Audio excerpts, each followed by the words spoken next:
hari icyo umuntu yakeka. Rero gufunga aba bantu babikora nabyo ni kimwe mu ngamba zigomba gufatwa n'ibyemezo bigomba gufatwa kugira ngo ibintu bicike. Kugarura ibicuruzwa byacurujwe cyangwa se biri ku masoko bitemewe n'amategeko nka ziriya jus, buriya ziriya mwabonye za Salama, za ababishinzwe bavuze ko ziva kuri comptoir cyangwa ziva mu maguriro, ziva mu masoko, ziva muri supermarket. Ubu kigiye gukurikiraho ni inspection y'umuntu ukibicuruza kandi byakuwe ku isoko. Namwe rero mwumva ubu butumwa, ziriya jus za Salama rwose ntabwo zemewe. Umuntu wese ugurisha umutobe wa Salama aho uri hose muri iki gihugu cy'u Rwanda, aka kanya tuvugana fata umene niba waranyoye n'ibishoboka ujye kwa muganga urebe ko uhagaze. Biragoye ko ushobora gusobanura ko umuntu ukora muri biriya bintu nawe adahita abona ko ziriya jus ziri kuroga abantu. Kuyungurura abayunguruza umwenda umeze nk'ira amaranje yandi bambikaga abana, linge bambikaga abana kera, niyo bakamuza. Ibyo ntabwo twabitangira cyangwa rwose muri Rwanda FDA. So nibyo twasanze biri hari. Ibyo byose rero hamwe baberetse ikidomoro kinini kirimo amajaga, iriya ngo ni final product yo gushyira mu tujerekani. Bya ntabwo bibaho. Hanyuma utujerekani tumwe na tumwe bakaturarana kugira ngo berekane umusaruro bakoze muri ya shift. Biriya byose niyo uzabona abana bafata izo product barwara ibicurane bidashira. Reka mbabwize ukuri, jewe abana banjye basuye sekuru barayibakirije. Mu bayobozi b'inzego z'ibanze ugasanga harimo ngo ushinzwe amakuru mu mudugudu. Wamubaza ati hari ahantu waruhazi, ndahazi rwose, wigeze ujye urareba? Sinagiye ndareba. Wakoze iki? Agaceceka. Ubwo umuntu nyuma yaho ngaho umuntu yakeka iki? Aho niho havamo bya bintu byitwa ngo ibyuma, ngo nibuye, nayo mazina yabateye ubwoba, ngo inzoga yitwa icyuma cyangwa yitwa ibuye. Ibyo biba byakozwe n'abandi, n'abantu babonye ya ethanol cyangwa bya binyabutabire bitujuje ubuziranenge, nawe akagenda ntiyize shimi, ntazi uko bavanga, akagenda agashyiraho nyine agahita cyita icyuma nyine. Urumva umuntu wanyoye icyuma ukamera. Ubu ndebere ibyo bigega, ndebere izo nzoga zirimo.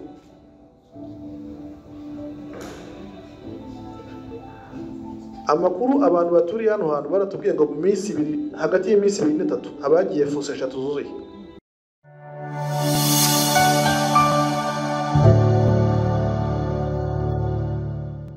Shift 3 bose baca inyuma mu gikari mu karyango gahari, bakararamo hariya wabonye, barangiza bagasuka muri biriya bido, bagahanagura, bagapakira imodoka, bagatanga amasupermarishe. Dr. Yoriki arabiberetse aho umwanda wabo uriya ruganda usohokera ni kuriya hasa. Hari ahantu ntabwo ari mu kirwa, ntabwo ari n'ahantu hatajya abantu, ni ahantu abantu bose babona. Ariko icyo nababwira cyo nari babwire n'abayobozi bashinzwe aka gace nabo bafite icyo bakurikirana, kuko ntabwo byaba nkaho biba nk'ahatari abantu. Wenda nicyo nagira ngo basobanurire, kuko muri ibone ko mu by'ukuri iyo amafoto atangira ubona ibintu byiza cyane ukibaza nimba ariko uko winjira imbere hahandi buri wese atagera. Yabasobanuriye kwinjiramo abapolisi byabaye ngombwa ko buri igipangu, ntabwo ari kuhamenera ngo umenye ayo. Bivuze ko barabihisha, ubikora abikora bizi ko ibyo akora bitemewe, abikora bizi ko ibyo akora bihumanya abantu, abikora bizi ko ibyo akora ari inyungu zarebera gusa. Ari niyo mpamvu nta transparency mu mikorere ye. Ibintu arabisha nanyu mwayibonye. Nagira ngo icyo nacyo gitambuke. Dr. Niba duplaying iriya video yindi nayo tuyirebe noneho dutangira.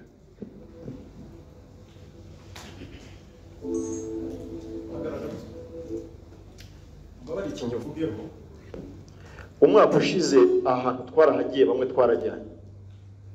Icyo gihe producer zavagamo hangaha zitwaga Inoza Misango. hari abantu tugeze kujyana ahantu Indera, ni murimba mwebwe turi kumwe, yarakurikiranwe nyuma ubwo ubuyobozi n'ubutari bwakoze akazi kabwo aza guhindura izina rya company aryitwa Sky Brewery Limited, ariko mu by'ukuri ntiyakomeza gukora icyo yitaga inozamisango. Ubu ngubu akora ikindi nacyo turibone, we akora rikeri. Muri make abakurikiranwa aha ngaha, abakurikiranwa ba nyiri uruganda n'insubiracyaha. Nagira ngo mubyumve, bamwe nimubona amashusho murahibuka abo twajyanyeyo nabo. Murakoze.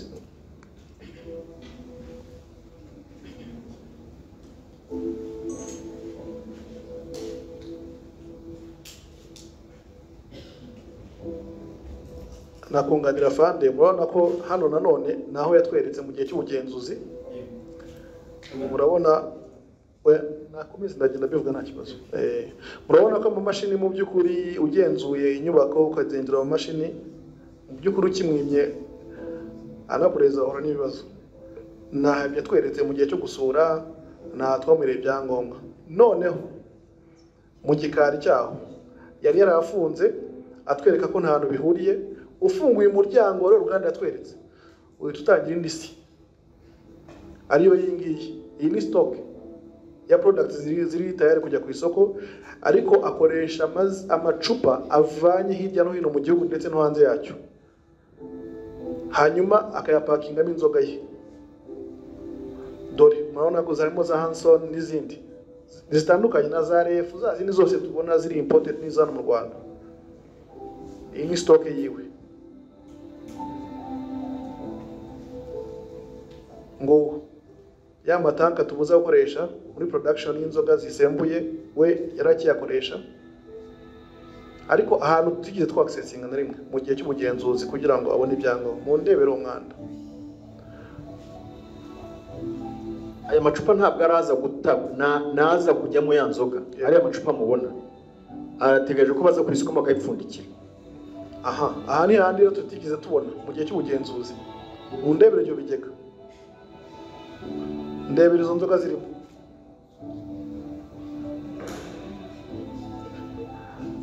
Amakuru abantu baturiye hano hantu baratubwiye ngo mu minsi ibiri, hagati y'iminsi 2 n'itatu abagiye fuse 3 zuzuye. Dore ngahakorera mu ndebero aho yatweretse n'ahakorera ukuntu hatandukanye. Ubwo twahinjiraga hari kuwa kabiri ushize yatweretse ko ataheruka kuhakorera, ariko umwuka wari urimo wonyine n'ibyo binogo hano amakaratari harimo amazi. Bari bamaze kwakoropa, ariko murabizi ko amazi yagiye ahantu hatari karo atinda kuma, cyo kimwe n'ikaro. Umwuka n'ibimenyetso byonyine byaramufatishaga.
Abafatanyabikorwa beza rero noneho ngira ngo ubu murabavugizi beza, ubutumwa bugeraho bugomba kugera, ndetse nk'uko dusanzwe dufatanya turwanye ibi byaha. Murabona ko mukurikije amashusho na video mumaze kubona, murabona ko ibi bintu nta muntu utekereza wakabyihanganiye. Twese tugomba gufatanya, kuko ibi ngibi ni ukwangiza ubuzima bw'Abanyarwanda.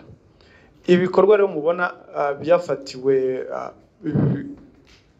aya mafoto na bari abantu bafashwe na biriya binyobwa bitujuje ubuziranenge byafashwe muri operation ya Usalama ya 11 yabereye mu Rwanda, akaba ari Usalama operation ngira ngo si ubwa mbere duhura tuvuga kuri Usalama.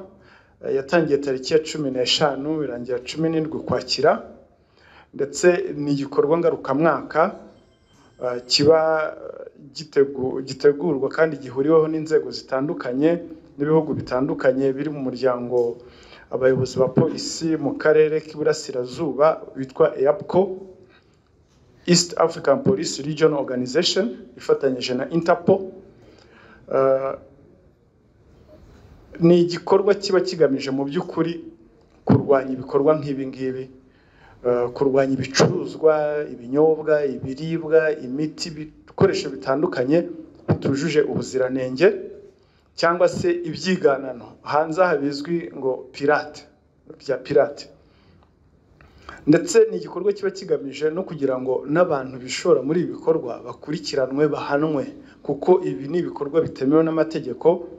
Ndetse n'inganda nka ziriya mwabonye Joyline na Sky Brewery Limited nazo zifungwe n'ababikora bihishe mu mutaka w'ubushoramari, nabo bakurikiranwa. Ndetse ikindi kiba kigamijwe ni no gukusanya amakuru bikamenyekanaho ibi bikorwa, ibicuruzwa bituruka, niba ari bituruka hanze y'igihugu bigakumirwa, ndetse niba ari bikorerwa mu gihugu nabyo bikarwanwa. Ni igikorwa rero cyakozwe hano mu Rwanda dufatanyije n'inzego zitandukanye, RIB, polisi y'igihugu, Rwanda FDA, RICA, RSB ni Rwanda Standard Board, urwego rushinzwe abinjira n'abasohoka, REG, REMA na Smart Kigali. Izo nzego zose zarafatanyije kugira ngo iyi operation igende neza. Agaciro k'ibyafashwe byose hamwe bingana na miliyoni 106 n'ibihumbi 728 n'amafaranga 473 angana n'amadolari tugeranyije arenga ibihumbi 74. Ibyafashwe rero bigahita byangizwa kuko biriya mwabonye hariya n'impagararize arizo sample. Urabona nka biriya bitanka ntabwo twabiterura ngo tubizane hariya, igikurikiraho nuko bihita bimenwa bikangizwa, nabwo bikamenwa mu buryo bwubahirije ibidukikije. Ibyafashwe rero bikangizwa harimo ibifite agaciro ka miliyoni 104, ndetse hari ibigo mwarabibonye nka ziriya company, ziriya nganda, hari za farumasi, ndetse n'abantu ku giti cyabo bagiye bacibwa amande bigendanye n'uko itegeko ribiteganya. Amande yaciwe angana na miliyoni 107 n'ibihumbi 824 n'amafaranga 663. Abatanze rero amande harimo abacuruzi bacuruza ibicuruzwa bituje ubuziranenge cyangwa ibyiganano bigira ingaruka mbi ku buzima bw'abantu, ndetse abaciwe amande harimo abahaniwe kudakurikiza amabwiriza ajyanye n'ubuziranenge. Abakekwa bose bafashwe mu gihugu hose ni 72, bafungiye kuri za station zitandukanye. Inganda zafunzwe n'enye, farumasi 8 zakoraga nabwo mu buryo bunyuranyije n'amategeko. Iyo turi muri iki gikorwa tureba muri sector zose, ntabwo rero urumva sector ijyanye n'imiti twayibagirwa nka farumasi, kuko nabo hariho abashobora gukora ibinyuranyije n'amategeko. Muri product mwabonye harimo na product za cosmetics, amavuta yo kwisiga atemewe, amwe ahindura uruhu, ayo nayo mu byafashwe nabyo birimo. Ibicuruzwa rero byafashwe biri mu byiciro bitandukanye. Hari ibiri mu byiciro by'ibisukika cyangwa ibinyobwa hafashwe litiro zingana n'ibihumbi na 19 z'ibinyobwa bituje ubuziranenge birimo ibisindisha n'ibidasindisha bifite agaciro kangana n'amafaranga y'u Rwanda arenga miliyoni 67. Muri ibi byafashwe hafashwe n'inyama zitujuje cyangwa zitwarwa mu buryo butemewe n'amategeko. Muzi ko inyama zifite uburyo zitwarwamo, ugasanga inyama cyangwa se inkoko zatwawe mu mufuka uvamo ibiryo by'inkoko. Ntabwo ibyo biba byemewe. Izo nazo inyama zifite agaciro k'ibihumbi ka miliyoni 36 nazo ubwo bifashwe nta kundi birangizwa, kuko ntabwo biba bigomba kunyobwa cyangwa kuribwa iyo ari ibiribwa. Ibinyobwa rero byarengeje igihe birimo za Coca-Cola, za Mirinda, Exo, umutobe wa orange na champagne n'izitwa za Savana juice bifite agaciro ka miliyoni 1, arenga miliyoni 1 nabyo byaratwitswe byarangijwe. Ibiyobyabwenge rero nabyo byafashwe, ngira ngo mwayibonye hariya twazanye impagararizi z'urumogi mu gihugu hose hafashwe ibiro bingana na 70 kg. Hariya ibyo dufite ni sample nkeya, babifunga mu kintu nakita kabure kanini bo ku mazina yabo ngo bita ngo ni Subaru. Iyo Subaru iba irimo utundi abacuruza bakuramo ngo utundi tubure 5 tungana n'umutekero wa buri muntu, ngo kurangura Subaru ni ibihumbi 5. Ubwo ucuruza rero urumva agomba gukuramo inyungu. Ibyo ku rwego rw'urumogi. Amavuta yo kwisiga temewe afite agaciro kangana n'ibihumbi 162 nabyo byarafashwe bikaba bigomba kwangiza. Twavuze ku bwikorezi bunyuranyije n'amategeko burimo n'inkwi ndetse gafite agaciro kangana n'ibihumbi 975. Mwabonye no mu byafashwe harimo kuri umuntu afata nk'icupa, ngira ngo hariya abenshi mu bafashe amafoto batangajwe no kubona icupa rya Heineken harimo jingo yitwa ngo umuhuza.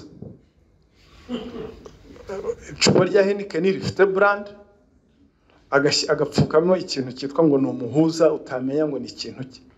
Ubu kandi abantu bakabinywa. Urumva byonyine nabyo ni ukwangiza brand y'abantu, kubona icupa ry'uruganda ruzwi bafunzemo ikindi kintu.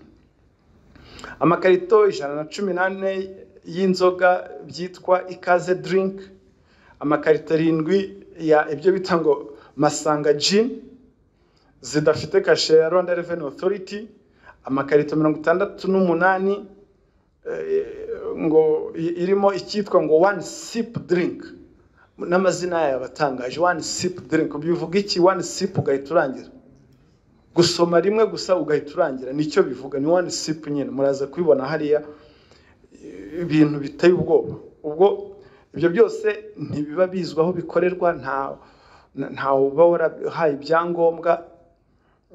Rwanda Revenue ari Rwanda FDA niba abantu bararuzi ibintu bagashyiraho ngo, maze ikibabaza no kusanga hari abantu babinywa. Amacupa ya plastike no gupfunyika muri amacupa ya plastike nabyo bitemewe n'amategeko. Muri make ibyafashwe biri muri izo kategori cyangwa muri izo ngeri. Mu rwego rwo guca intege ibi bikorwa hafashwe n'ingamba zitandukanye, harimo guca amande abashobora gukosoka ndetse no gufunga inganda zimwe na zimwe. Ziriya mwabonye twaberetse ku mashusho zirafunze, na ba nyirazo nabo cyangwa abakozi bamwe barafunze, ndetse no gufunga ababigizemo uruhare. Buriya bariya mwabonye nabo turaza kubasobanura, harimo n'abayobozi b'inzego z'ibanze. Mu bayobozi b'inzego z'ibanze ugasanga harimo ngo ushinzwe amakuru mu mudugudu. Wamubaza ati se hari ahantu waruhazi? Ndahazi rwose. wigeze ujyayo urareba? Sinagiyeyo ndareba. Wakoze iki? Agaceceka. Ubwo umuntu nyuma y'aho ngaho umuntu yakeka iki? Hari icyo umuntu yakeka. Rero gufunga aba bantu babikora nabyo ni kimwe mu ngamba zigomba gufatwa n'ibyemezo bigomba gufatwa kugira ngo ibintu bicike. Kugarura ibicuruzwa byacurujwe cyangwa se biri ku masoko bitemewe n'amategeko, nka ziriya jus, buriya ziriya mwabonye za Salama, za ababishinzwe bavuze ko ziva kuri comptoir cyangwa ziva mu maguriro, ziva mu masoko, ziva muri supermarket. Ubikigiye gukurikiraho ni inspection y'umuntu ukibicuruza kandi byakuwe ku isoko. Namwe rero mwumva ubu butumwa, ziriya jus za Salama rwose ntabwo zemewe. Hanze hari umuntu watubwiye ngo yebaba we, ndi kumureba hano muri bagenzi bacu, ngo kwijinye ifite mu rugo. Icyo namubwiye nti subira ugende nyine uhituyimena. Rero no kwangiza biriya byose biba bihari ntabwo rwose. So mu nganda rero hari inganda ebyiri za company na company imwe byafashwe bikora mu buryo bunyuranyije n'amategeko. Ni iriya Joyland mwayibonye iri mu karere ka Nyarugenge muri Mageragere, rukora umutobe wa Salama. Ngira ngo mwabonye ko biyongereho no gukora steel wire. Iperereza rero ryagaragaje isuku nkeya muri uriya ruganda ndetse n'uburyo bwo gukora jus mu buryo butujuje ubuziranenge. Nyirayo ni Murekatete Rebecca, akaba ari we wanditse mu byangombwa mwamubonye.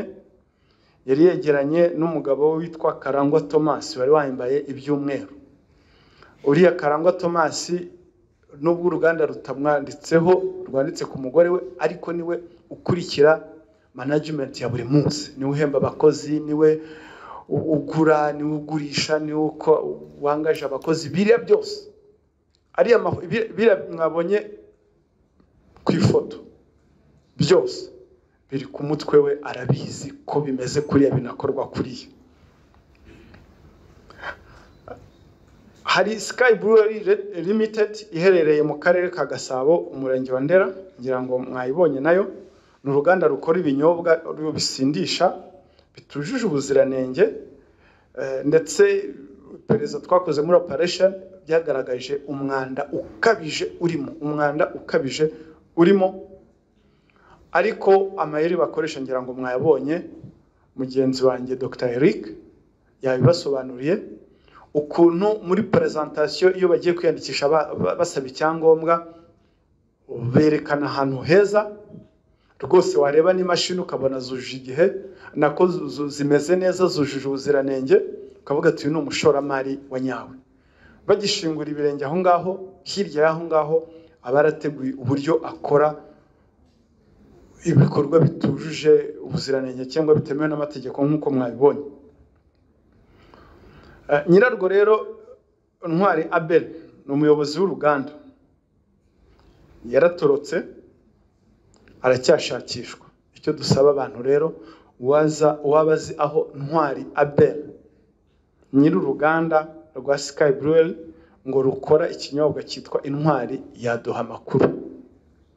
Arashakishwa, kumva ko yatoroka agatoroka ubutabera. Icyo namubwira, ukuboko k'ubutabera ni kurekure kuzamugeraho. Ibyiza yiripotinge, cyangwa se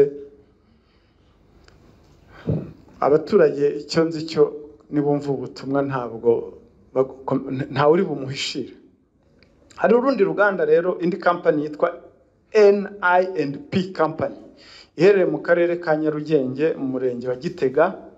Umuyobozi warwo yitwa Pierre Nizeyuhoraho, niwe muyobozi wayo.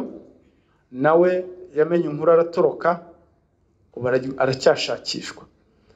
Abaturage turabasaba bamenye amakuru y'umugabo witwa Pierre Nizeyuhoraho ko yaduha amakuru, kuko nawe arakurikiranwaho ibyaha byo kudakurikiza ubuziranenge, byo gukora ibinyuranyije n'amategeko.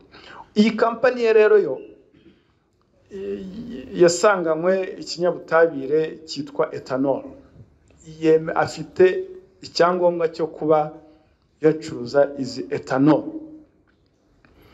ariko yabibitse mu buryo bunyuranyije n'amategeko. Ethanol ni ikinyabutabire gifasha mu gukora ibinyobwa bisembuye no gukoresha ijambo ngo bisindisha bisembuye. I N.I.P. company ubundi yayanditse mu mazina ye ni Nizeyuhoraho Pierre, N.I.P. Pierre.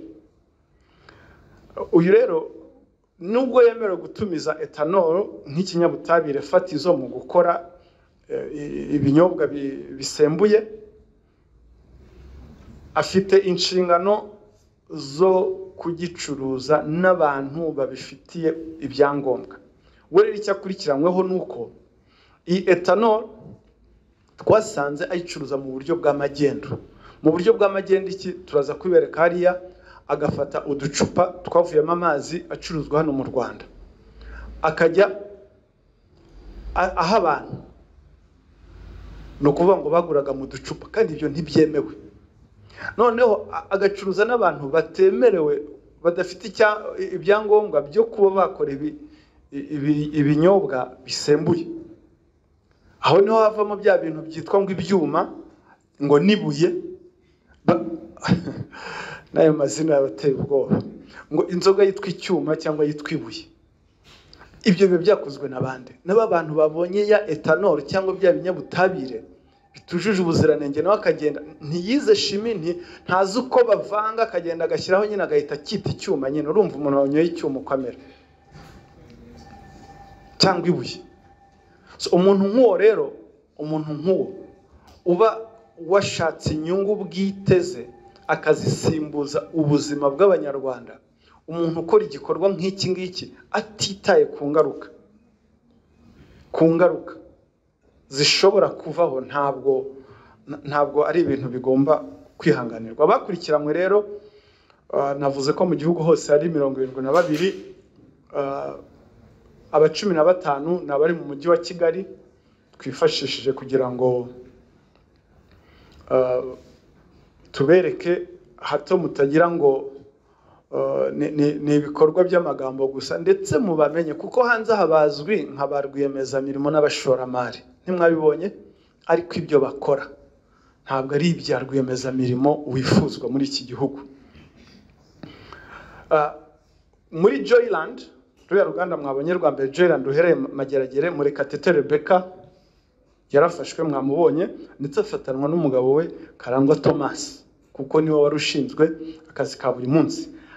Hafatwa na Ishimwe Chanceline witwa production manager, ushinzwe umusaruro, kuko production manager ufite umutima wa kimuntu, uzi icyo ubuziranenge buvuga, ntabwo kwemera ko ibintu nka biriya mwabonye bibaho. Afazari yasezera akazi. Hari na Maniraguha Beatrice ushinzwe ububiko, store keeper.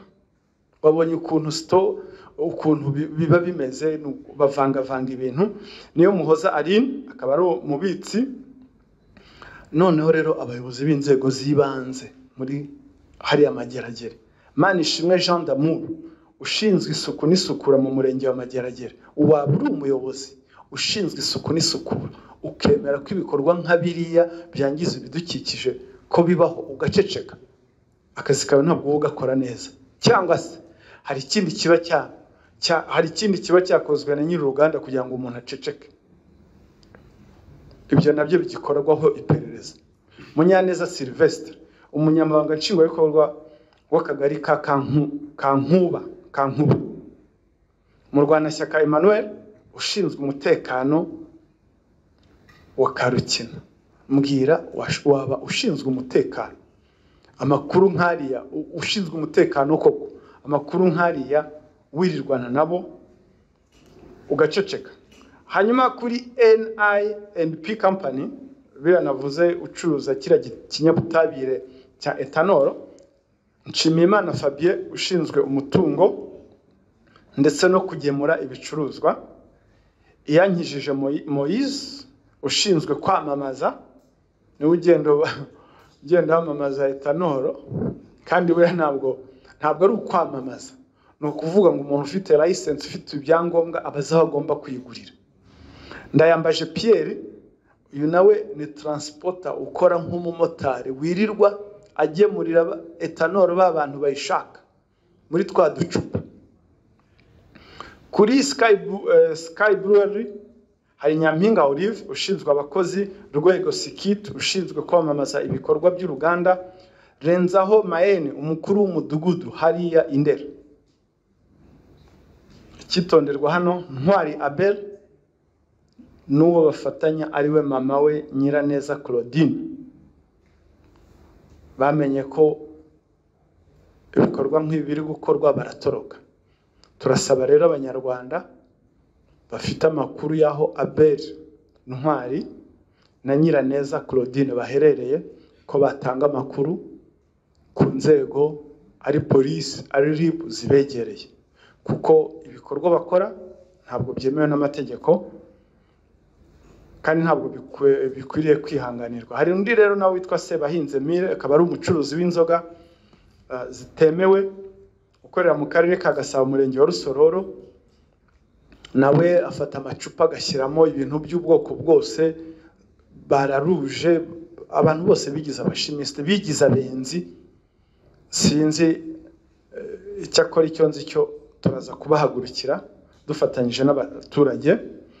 Rero uburyo babikoramo, usanga ibikorwa bakora ari ibikorwa byangiza ibidukikije, aho mwabonye iriya myanda, ariya matiyo, ziriya nganda, nta kwita ku bidukikije. Ngira ngo Dr. Eric yabasobanuriye neza, ubona aho iriya myanda imeneka, uko ibyatsi biba, wibaza mu nda bimera bite. Mu bundi buryo rero bakoramo ibyaha, bahindura za etikete cyangwa ibirango, bagahindura amatariki ikintu cyakoreweho, cyangwa bakavuga ngo iki kinyobwa gikozwe muri ibi bintu, kandi mu by'ukuri ntibigeze bapima, ni ugushyiraho za etikete gusa. Ikindi kuri NY&P ngira ngo byumvikanye neza uko uburyo etanoro yinjira mu Rwanda, ni uburyo buri controle, umuntu wayihawe nawe abafite amabwiriza agomba kugenderaho, ntabwo agomba gucuruza mu buryo bw'amagendo aha abantu batabifitiye n'ibyangombwa. We rero ni ubwo buryo abikoramo, ndetse mu kujijisha bagashyira muri utu ducupa ngo tw'amazi. Nubwo umuntu yagafata, kuko etanol nyine isa nk'amazi, ntabwo wamenya ngo ni iki kirimo, kandi muzi ingaruka. Dr. aza kubasobanura neza ingaruka etanol igira ku buzima bw'abantu. Iyi Sky Brewery Fande yari yabivuzeho, ni uruganda muri Operation Usalama y'ubushize rwarafunzwe, nyirarwo akurikiranwa n'amategeko ndetse arahanwa. Nk'uko mbere rwakoraga ngo inzoga yitwa ngo Inozamisango, ruhagariwe na Nyiraneza, abarongera noneho baragenda barafungura, uruganda ruza ari urwa Ntwari Abel, ruri noneho ruvuga ko rukora indi nzoga yitwa Intwari. Ibyo byose rero ni amayeri cyangwa se ni modus operandi, cyangwa amayeri bakoresha kugira ngo bakore ibintu nk'ibi ngibi bidakurikije amategeko. Ndetse ugasanga bimwe no mu byo barakora ibintu bataherewe ibyangombwa. Ugasanga barigana stamp ya RSSB, kuko kiriya kinyobwa ntabwo ushobora kubona ya stamp ya RSSB. Ugasanga nanone barigana ziriya stamp za Rwanda Revenue. Ibyaha rero bakurikiranweho, icyambere ni uguha umuntu ikintu gishobora kwica cyangwa gushegesha ubuzima bwe, gihanwa n'ingingo y'115 y'itegeko riteganya ibyaha n'ibihano muri rusange, baramutse babihamijwe n'urukiko. Igihano bahabwa ni igifungo cy'imyaka ibiri ariko kitarenze imyaka 3, akiyongeraho n'ihazabu hagati y'300 na 500. Icyaha cya kabiri, guhindura inyandiko, gihanwa n'ingingo ya 276 y'itegeko riteganya ibyaha n'ibihano muri rusange. igihano bahabwa baramutse babihamijwe n'urukiko ni igifungo hagati y'imyaka 5 n'7, hakiyongeraho n'ihazabu y'amafaranga hagati ya miliyoni 2 n'3. Hano harimo n'icyaha cy'iyezandonke. Icyaha cy'iyezandonke ni icyaha gikorwa aho umutungo yabonye mu buryo butemewe n'amategeko ashaka kugaragaza nkaho yabibonye mu buryo bwemewe n'amategeko. Urugero, mwabonye nka ruriya ruganda, uturutse hari imbere ushobora kugira ngo umutungo afite uva muri ruriya ruganda, ariko inyuma hari ibikorwa bitemewe n'amategeko ndetse no kutubahiriza ubuziranenge no kutubahiriza amategeko. Uwabibona rero ugasanga ukagira ngo umutungo afite yabubonye mu buryo bwiza. Hano iperereza rero cyakorwa no kureba ko nta bikorwa bya ruswa birimo. Bikorwa bya ruswa birimo. Kuko iperereza ntabwo ryahagaze, rizakomeza. Ndetse na operation ntabwo zahagaze, zakomeza.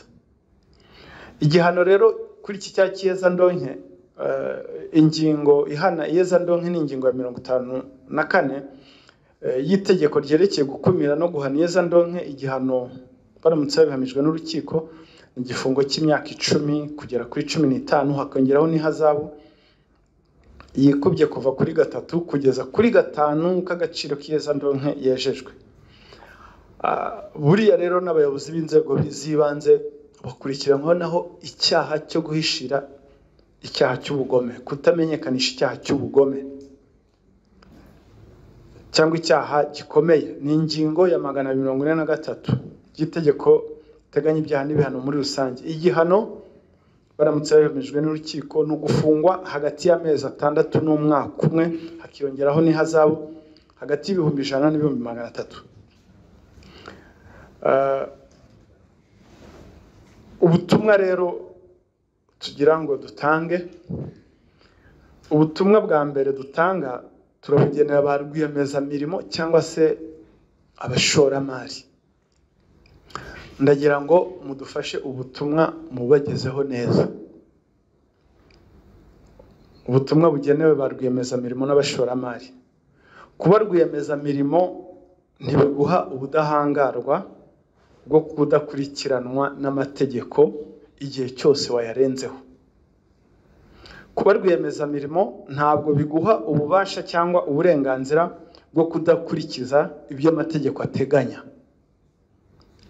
Rwiyemezamirimo ushaka gutinda muri business ye arinda igishoro cye cyangwa se investment ye mu buryo bwo gukurikiza amategeko, niko kurinda igishoro cyabo.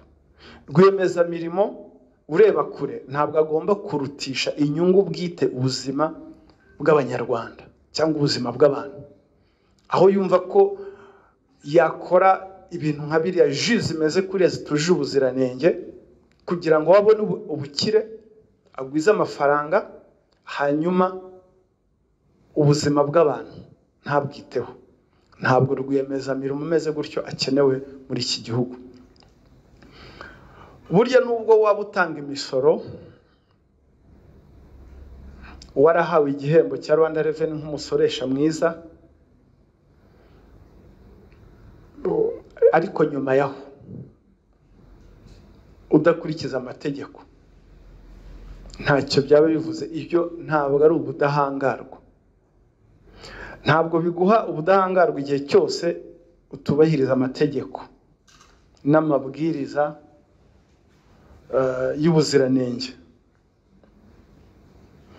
Impamvu ubu butumwa mbutanze nuko muri bariya bafashwe mu gufatwa kwabo batwishongoyeho cyane. Muzi igishoro jewe nashoye, ahantu ukandagiye kubera isukari, twese twize secondaire, ahantu ukandagiye urukweto kugira ngo urubakure byabaga bimeze nka sumako. Ngira ngo mwabonye ahantu hamenetse isukari nyinshi ukuntu iyo yakoze haba niko byari bimeze. Murumva kugira ngo iyo effective murumva ingano y'isukari bihari. Kuyungurura abayunguruza umwenda umeze nk'ira amarange yandi bambikaga abana, linge bambikaga abana kera. niyo bakamuza. Ibyo ntabwo twabitangira cyangwa rwose muri Rwanda FDA. So nibyo twasanze biri hari. Ibyo byose rero hamwe baberetse ikidomoro kinini kirimo amajaga iriya ngo ni final product yo gushyira mu tujerekani. Biya ntabwo bibaho. Hanyuma utujerekani tumwe na tumwe bakaturarana kugira ngo berekane umusaruro bakoze muri ya shift. Biriya byose niyo uzabona abana bafata izo product barwara ibicurane bidashira. Reka mbabwize ukuri, jewe abana banjye basuye sekuru barayibakirije. Bishatse kuvuga iki? Bishatse kuvuga ngo zino produit dushobora kuba twe dufite amakuru tukazirinda,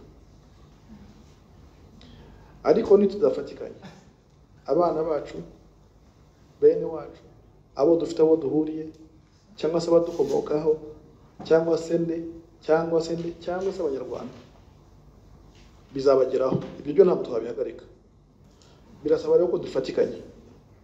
Biragoye ko ushobora gusobanura ko umuntu ukora muri biriya bintu nawe adahita abona ko ziriya ji ziri kuroga abantu.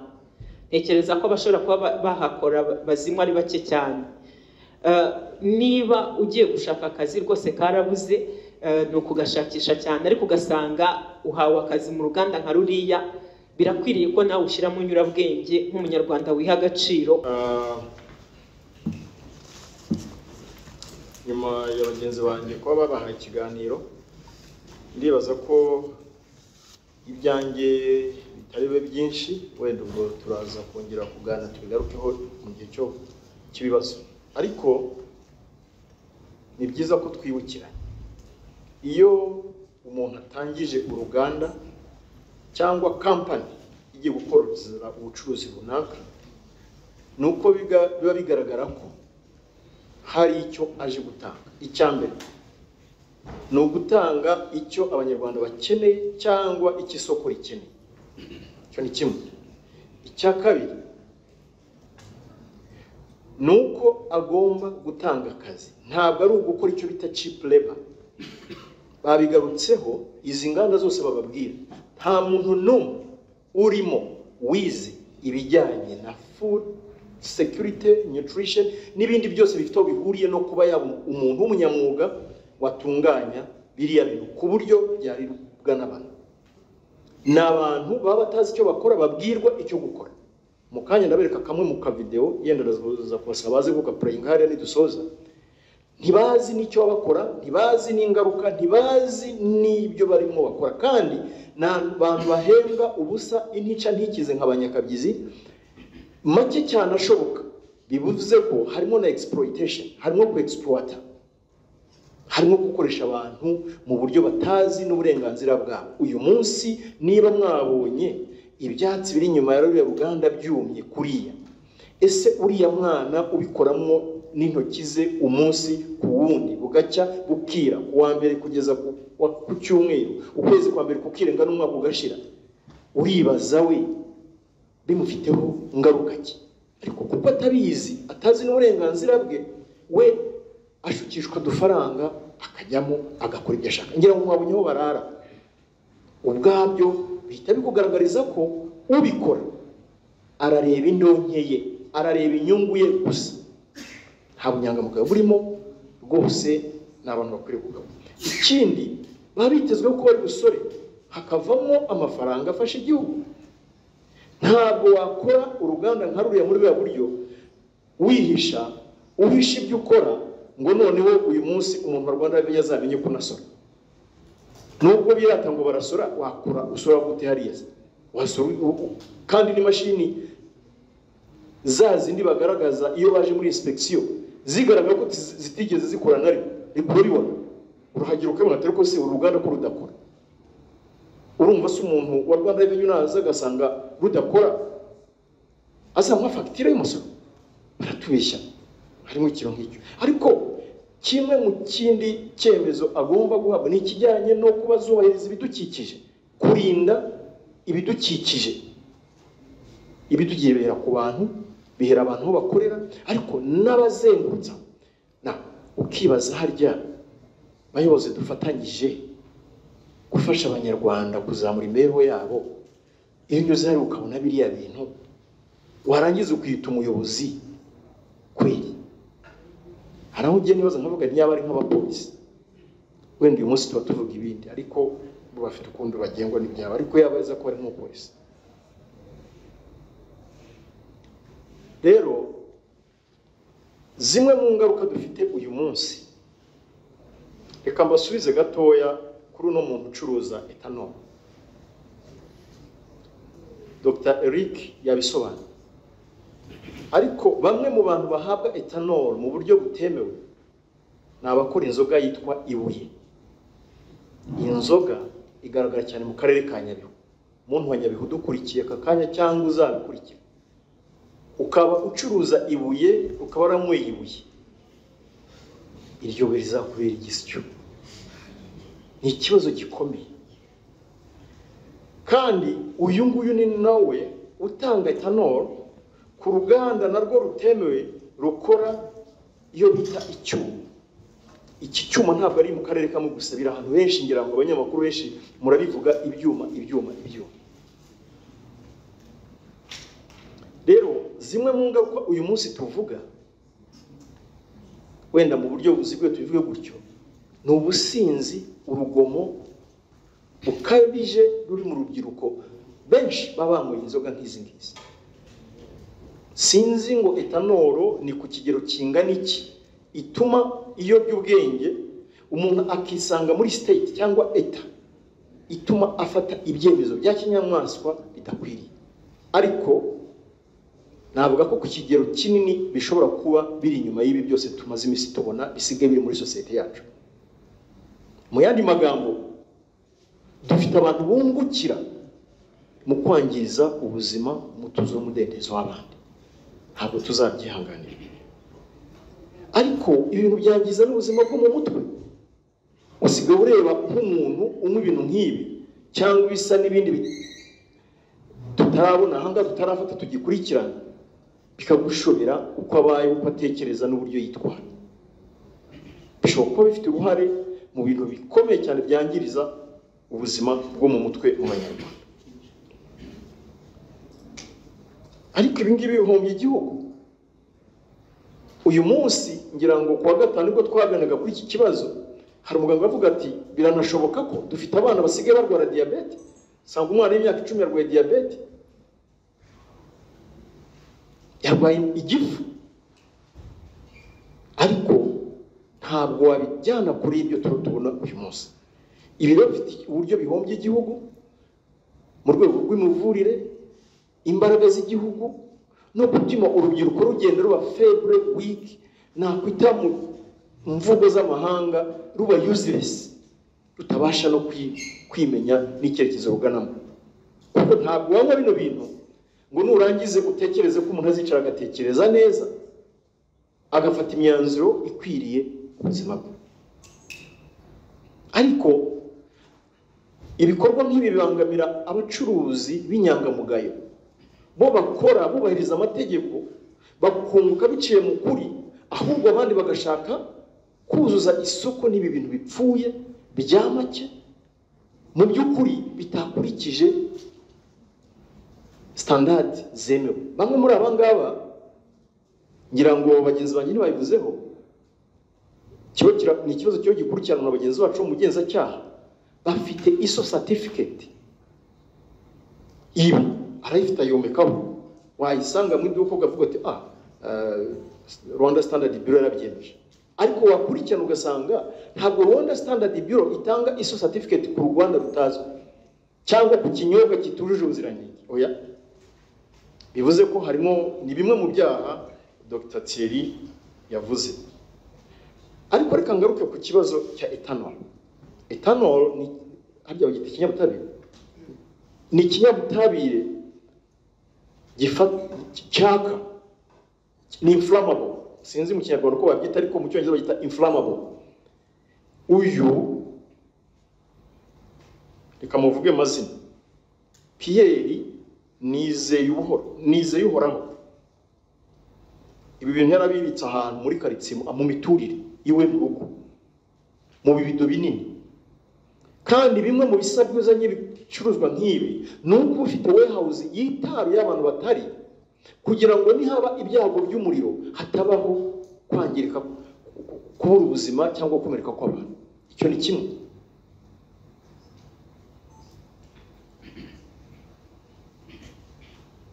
Mbabare gato.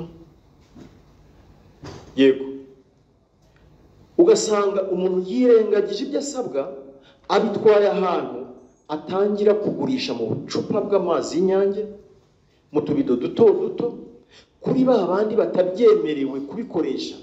Ugasanga arabiha undi ushaka gushyira muri za nzoga z'inkorano, akamenamo etanol, noneho yamara kwimenamo ikitwa ya mazina yavuze.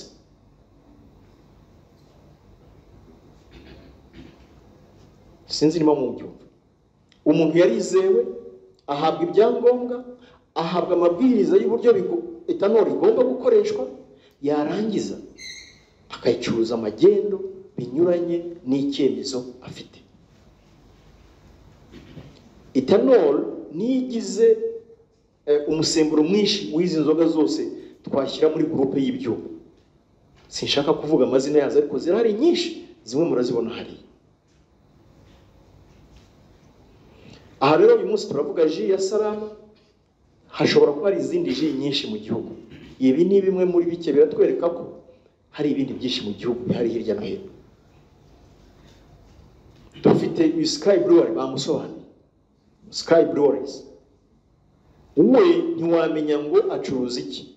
Icupa rya Heineken ashyiramo, irya ashyiramo, ku buryo iyo apakiye, iyo usoma icupa iriya package iriya label, ntumenya ngo harya uruganda we amacupa we aratora. Ayatakaye ku muhanda, yavuye muri Tanzania, yavuye mu bihugu by'abaturanyi, Uganda hose baraza, nawe mwabonye aho yinyuguriza kunyuguza, arangiza agashyiramo agapfundikira kuza, akagenda akicara neza, ku mugoroba gasohoka, akicara muri sari we, karyoha, abanyarwanda bariho bashira abantu. Hari ibyago byinshi rero, ibyago by'ubuzima, nimvuga ubuzima buvuga uburwayi, ibyago bya public disorder, kubangamira umutuzo, umudendezo w'abanyarwanda biciye mu myitwarire y'abantu babanywa bino binyobwa, ibisembuye n'ibidasembuye.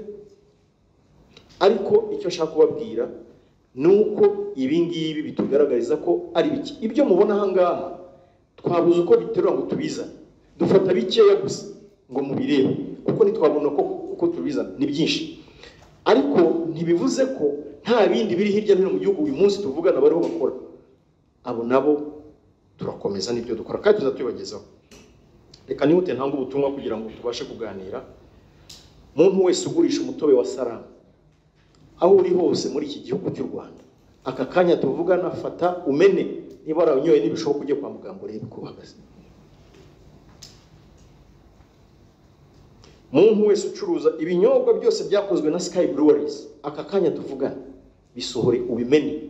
Uwo tubisanga na bicuruza nyuma y'iyi nama tugiranye, nawe arabafatanya cyaha. Ibi ntabwo ari mike. Ntabwo kuba twafasha abo ngabo bicuruza bimugira umwe, kuba twabafashe inganda zigafungwa, ibintu bigafatwa, bivuze ko nibiri mu isoko aka kanya ntibyemewe.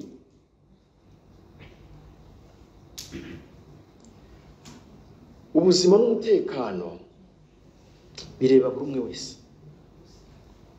Ibi ndabigarukaho kugira ngo twumve ko buri umwe wese, umuyobozi aho ari hose, ari uw'inzego z'ibanze, ari urwego rw'umutekano, ubugenzacyaha, itangazamakuru, abo muri regulation n'ahandi hose, tugomba gufatikanyiza hamwe kurinda ubuzima, imibereho y'abanyarwanda. Ntabwo tuzavuga imibereho myiza tubivuge hirya no hino, ariko mu by'ukuri mu makaritsiye duturukamo, aho dutuye, dufite nk'ibyo tubona imageragere.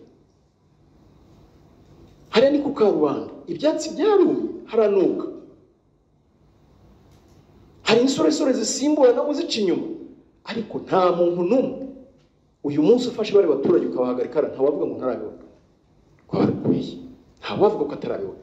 Kandi buri uko bugorobye bavuga ati polisi hano hari insoresore ziba zasinze zitera hejuru, kuko iyo basohotsemo hariya bajya hanze hariya bakasohoka, bafata ibyo byuma byamara kubagiramo urabyumva nawe bikurikira. Nibaza ko hari ikintu kigomba kumvikana ko ntabwo umutekano ari ubu ngubu mu muhanda tubona usanzwe guhagaranga, no, umutekano uhera mu buzima bwacu bwa buri munsi, kandi uhera kuri twebwe. Umuntu wa mbere ugomba kwireba nitwe. Uyu munsi hari ibyo batavuze, hari ama Coca-Cola, hari Mirinda, hari ibinyobwa byinshi byafashwe byarabaye expired, amatariki yabyo yo kuribwa yararenze. Ese ni bangahe iyo binjiye muri supermarket, muri boutique cyangwa ahandi yaguze ikintu yibuka kureba ku matariki? Ni bangahe biri ku mashelves birimo? Ni bangahe babyibuka? None se buribaza ko muzizana ngo polisi yinjiye muri supermarket bikuremo? Iyo tuvuga ngo buri wese agomba kuba ijisho rya mugenzi we, ariko reka ubanze ube n'ijisho ryawe ubwawe ku giti cyawe, ubanze wihereho, kuko kugira ngo nkurindire umutekano nuko maza nkarinda uwanjye, nawe kugira ngo ube ijisho rya mugenzi wawe nuko ubanza kuba iryawe ubwawe. Ni mwibaze rero ibi ngibi ndabakangura, kuko uwo muco ntituwugira rwose. Ni gake cyane abantu bibuka kugenda akagura ikintu akareba ku matariki. Ibyo nabyo birahari, wenda byo ntibyaje ahangaha, ariko byinshi twagiye tubifata.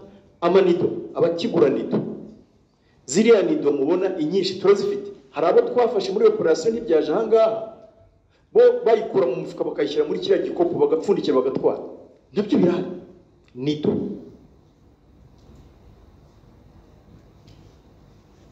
birakorwa n'umuntu we arabisobanukiwe.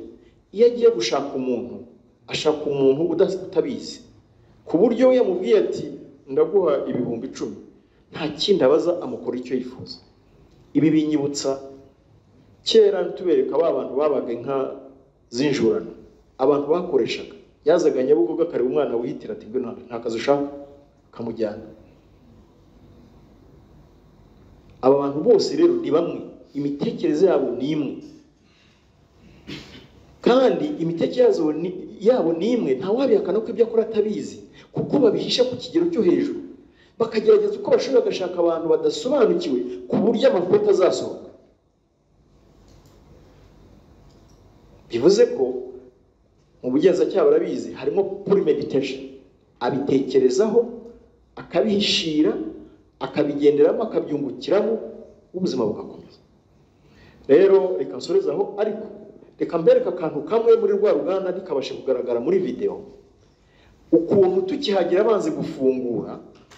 Urumva bageze hera ku ruganda hahandi imbere heza, bavuze ko nta handi twabwe, ariko nyamara inyuma harimo uruganda rundi rutarura umutwereka. Noneho bibaye ngombwa ko bamwe mu bapolisi bacu bari bwurire abari mu ruganda, bamwe murareba ukuntu basohotse biruka. Gashyira hari ongera ucane hano. Urwo inyuma ubona bamujyana.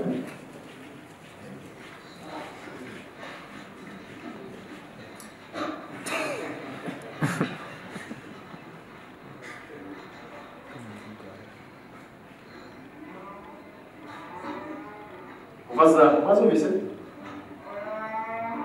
Donc